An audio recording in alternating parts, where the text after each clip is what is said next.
السلام علیکم ناظرین، میں ہوں حکیم ضیاء الرحمان اور آپ دیکھ رہے ہیں میرا یوٹیوب چینل ہربز۔ ناظرین، آج کی ویڈیو خنازیر کنٹھ مالا سے متعلق ہے۔ اس مرض میں گردن کے غدود پھول کر مالا کی طرح ہو جاتے ہیں اور کبھی یہ مرض کنجران کے اندر یا بغلوں میں گلٹیوں کی صورت میں بھی ظاہر ہوتا ہے۔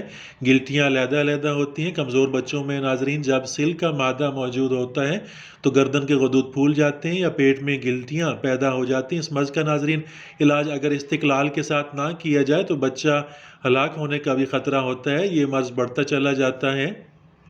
ناظرین، طب یونانی میں اس مرض کے لیے ضماد تیار کیا جاتا ہے، جسے ضماد خنازیر کے نام سے طبی کتابوں میں لکھا گیا ہے، جس کو تیار کرنے کے لیے جدوار، رسونت، سندل سرخ، گلے ارمینی اور ریون چینی تمام چیزوں کو ہم وزن لے کر پانی کے ساتھ گاڑھا سا لیپ تیار کر کے اس کو لگایا جاتا ہے۔ اس کے ساتھ ہی ناظرین دوائے خنازیر بھی تیار کی جاتی ہے، جس کو تیار کرنے کے لیے چوب چینی، افسنتین رومی، یہ دونوں اجزاء 2 تولہ، شاہترہ 4 تولہ، تمام ادویات کو خوب کوٹ کر 2 سیر پانی میں تر کر کے رات کو رکھ دیا جاتا ہے۔ صبح نرم نرم آگ پر اس کو جوشا کر اور جب پانی 3/4 حصہ رہ جائے تو مل چھان کر تقریباً اتنی ہی مقدار میں چینی شامل کر کے شربت کے قوام پر لے آتے ہیں اور بقدر 3 ماشا ہمراہ ارک منڈی 10 تولہ یہ سادہ پانی استعمال کرایا جاتا ہے۔ بہت مفید ہے، بہت مؤثر ہے۔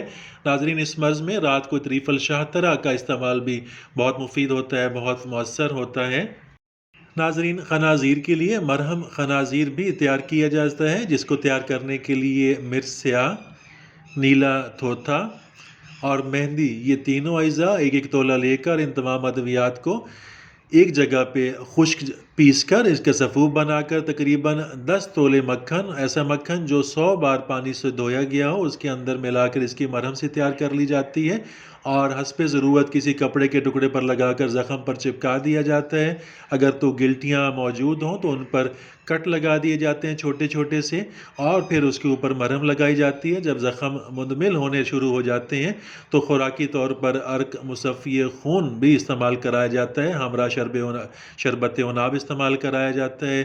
یہ مرہم خنازیر کنٹھ مالا کی بہت سستی ہے، آسانی سے تیار ہو جاتی ہے، ابتدا میں زخموں کو صاف کرنے کے لیے اور آخر میں انہیں مندمل کرنے کے لیے بہت اچھی تاثیر کی حامل ہے۔